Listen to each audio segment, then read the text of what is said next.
ప్రస్తుతం ఓకేనా ప్రస్తుతం మనం నల్గొండ జిల్లా కేంద్రంలో ఎన్జీ కాలేజ్ మైదానంలో ఉన్నాం. ఇక్కడ మార్నింగ్ వాకర్స్తోనే వాళ్ళ ఎమ్మెల్సీ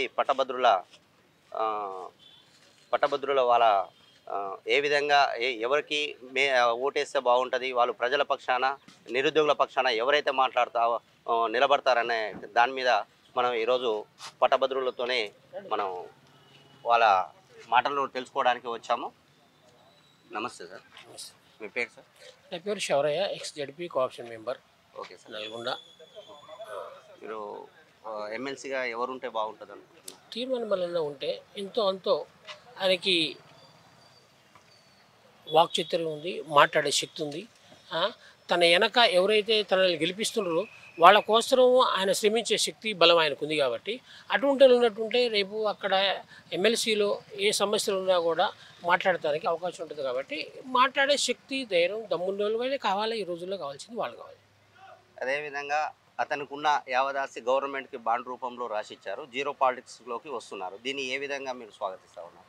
స్వాగతిస్తాం. ఈరోజు రాజకీయంలో ప్రతి ఒక్కరు కూడా వేలాది కోట్లతోటి ఉన్నారు.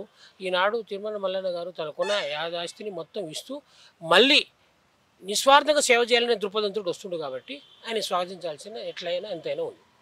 ఆయన అప్పటి పాలకపక్ష అవినీతి ప్రభుత్వానికి వ్యతిరేకంగా ప్రధాన ప్రతిపక్ష పాత్ర పోషించినాడు. ఏడున్నరా మీరంతా ఆడోడు ఈడోడు మోపైనారా అని చెప్పి అప్పట్లో కేసీఆర్ అన్నట్టు ఆయన పైన అది ఇది అని వ్యతిరేకంగా మాట్లాడేవారు. రాజకీయ నేతల అధికార యంత్రాంగం వేధింపులు, దౌర్జన్యాలకు అనేక విషయాలపై ప్రజల పక్షాన నిలబడ్డ నికార్సైన నాయకుడు తీర్మానం మల్లన్న.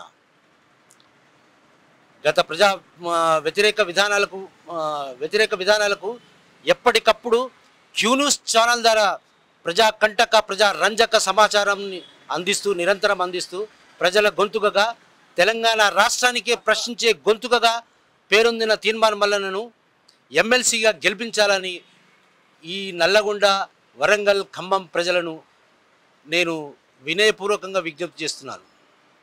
మల్లన్న గెలవాలి. మల్లన్న గెలిస్తేనే ప్రజాస్వామ్యం బట్టగట్టినట్టుంటుంది. నల్గొండ జిల్లా కేంద్రంలో తులసి హాస్పిటల్ డాక్టర్ సంతోష్ రెడ్డి గారితో ఉన్నాము. ఎమ్మెల్సీ గార్డెడ్ ఎలక్షన్ తన మాటల్లో విందాం. నమస్తే సార్. నమస్తే అండి. సార్, ఎమ్మెల్సీ గార్డెడ్ ఎలక్షన్ నడుస్తూ ఉన్నాయి. అవును. ఎమ్మెల్సీగా 52 మంది ఇక్కడ పోటీ చేస్తూ ఉన్నారు. ప్రధానంగా కాంగ్రెస్ పార్టీ నుండి తీర్మానం మల్లన్న గారు, అదేవిధంగా టీఆర్ఎస్ నుండి రాకేష్ రెడ్డి, బీజేపీ నుండి ప్రేమేందర్ రెడ్డి గారు పోటీ చేస్తూ ఉన్నారు. మీరు ఎవరికి ఓటేద్దాం?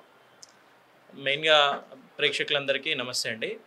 పట్టభద్రుల ఎలక్షన్స్ అన్నది అంతా గ్రాడ్యుయేట్ ఎలక్షన్స్. ఇవి ఎడ్యుకేటెడ్ పీపుల్ అందరూ వచ్చి ఖచ్చితంగా 27వ తారీఖు వచ్చి మీ అమూల్యమైన ఓటు వేసుకోవాలి. ఒకటి. ఇంకోటి ఏంటంటే, ఇప్పుడు మనకి పట్టభద్ర ఎలక్షన్స్ ఎందుకు వస్తున్నాయంటే బికాజ్ ఆఫ్ రిజైన్ చేసిండు కాబట్టే వస్తున్నాయి. సో అది గవర్నమెంట్ వాళ్ళ స్వార్థం కోసం వాళ్ళు రిజైన్ చేసుకున్నారు. అతను ఎమ్మెల్యేగా పోటీ చేద్దామని రిజైన్ చేసుకున్నాడు. కానీ అది కరెక్ట్ పద్ధతి కాదు. సో ఇప్పుడు తీర్మానం మల్లన్న గారికి నా సపోర్ట్ 100% ఉంటుంది. ఎందుకు ఉంటుంది అంటే, అతను ఒక అంటే దీంట్లో స్ట్రగుల్ చేసినాడు, తెలంగాణ మూమెంట్లో ఉన్నాడు, ఒక మీడియా ఉంది, మీడియాతో చాలా ఇన్ఫ్లుయెన్స్ చేస్తున్నాడు చాలామందిని. సో తన సపోర్ట్ తనకైతే నా 100% సపోర్ట్ ఉంది. దాంతోపాటుగా తనకున్న ఆస్తి మొత్తం గవర్నమెంట్కి రాసిచ్చి జీరో పాలిటిక్స్లోకి వచ్చారు. దీన్ని ఏ విధంగా మీరు? అది చాలా మంచి డెసిషన్ అండి. ఎందుకు అంటే అందరూ రాజకీయంలోకి వచ్చే సంపాదించుకోవడానికి. అది క్లియర్గా మనకి ఎప్పటి నుంచో చూస్తున్నాం, మనం చిన్నప్పటి నుంచి చూస్తూనే ఉన్నాం. ఎందుకు వస్తున్నారు? ఒక పదవి కోసమో లేకపోతే మనీ కోసమే వస్తున్నారు. కానీ తను ఒక ఇంటెన్షన్తో వస్తున్నాడు. ఏంటంటే వీళ్ళకి మన జాబ్ క్యాలెండర్ కానీ లేకపోతే జనాలను ఎడ్యుకేట్ చేయడం అనేది. ఎందుకంటే మన ఎడ్యుకేటెడ్ ఓట్సే ఉన్నాయి కాబట్టి వాళ్ళు ఒక 10 మందికి ఎడ్యుకేట్ చేస్తారు. It will be role model. So Mallanna గారికి అది ఒక మంచి ఆలోచన వచ్చింది. అది 100% నేను అప్రిషియేట్ చేస్తాను. అండ్ చాలా హార్డ్ వర్క్ చేస్తున్నాడు. ఖచ్చితంగా తనకు సపోర్ట్ చేస్తుందంటే ఏదో చేంజెస్ మనకి ముందు చేసిన వాళ్ళకన్నా ఇంకా బెటర్గా చేయగలుగుతాడు. అండ్ అప్రోచ్ ఉంటాడు, మనకి ఏ విధంగానైనా హెల్ప్ చేయగలుగుతాడు అన్న ఉద్దేశంలో నేనున్నాను.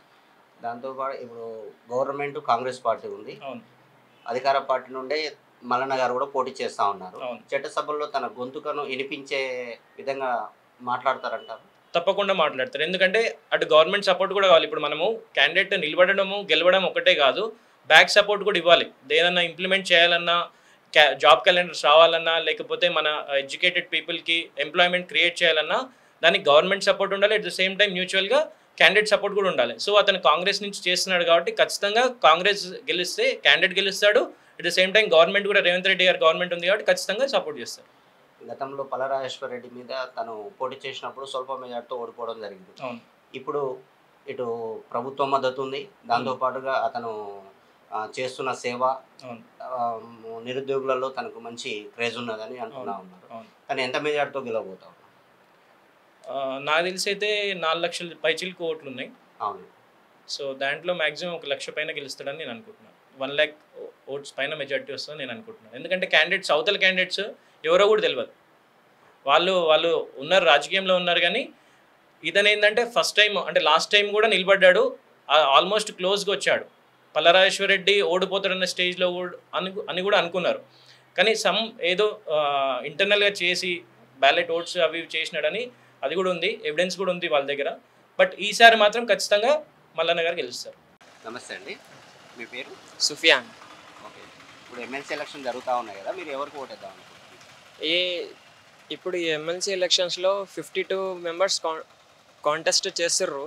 కానీ అందరికీ తెలిసిన మాట ఏంటంటే తీర్మార్ మల్లన్న సార్ ఖచ్చితంగా ఆయన పేద ప్రజలకి ఇంతకుముందు కూడా సహాయపడిండు, ఇప్పుడు కూడా సహాయపడుతుండు, రాబోయే కాలంలో కూడా తీర్మార్ మల్లన్న సార్ సహాయపడతారని అందరికీ తెలుసు. కాబట్టి ఆయనకే ఓట్ వేయాలని నా ఆలోచన, నా థింకింగ్. తనకే ఎందుకు వేయాలనుకుంటున్నాను? ఎందుకంటే ఆయన ఒక చాలా పీస్ఫుల్ అండ్ చాలా డైనమిక్ లీడర్. ఇప్పుడు క్యూ న్యూస్ ద్వారా ఎంతో పేద ప్రజలకి సహాయపడిర్రు. వాళ్ళకి ఎవరెవరు కొంతమంది కమ్యూనల్ చేయడానికి ప్రయత్నించారు. కానీ తీర్మార్ మల్లన్న సార్ వాళ్ళ దగ్గర వెళ్ళి వాళ్ళని ఆపదలు ఆదుకున్నారు న్యూస్ ద్వారా.